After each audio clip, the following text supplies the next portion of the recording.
Пайгамбар саллаллаху алейхи ва саллям доорунда бир жолу бир сахаба Рамазан айында болчу. Күндүзү аялына жакындаса болбойт да.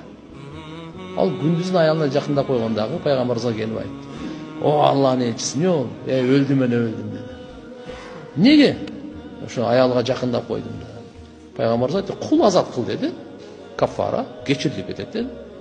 Кул каяктан деди, кул жок деди. Пайгамбар айтты, анда 2 ай катар ороза карма деди. Я Расулаллах, bir күнгө чыдай албай ушундай болуп калды. 2 күн катарма-катар 2 ай кантип кармайм деди мени.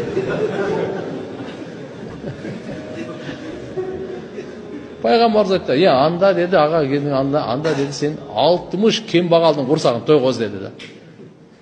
Я Расулаллах деди, мен өзүм кембагалмын, каяктан тойгозом деди. Пайгамбар айтты, мен анан кирди. Бир аз курма алып чыкты. Мынаны бечараларга садака бер деди эле, алды дагы.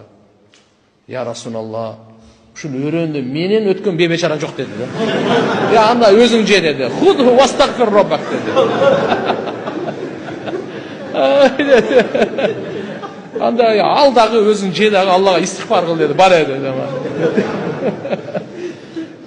Алымдар айтышат, Аллаху акбар. Мына үммөттүн фазилетин караңыз. Кылмышты кылган өзү. Акысын жеген дагы өзү. Алла, бунда үммөт барбы, жок да эмне. Карайын. Буну башка жеш керек эле да. Ушу өзү неме атат да. Я Алла.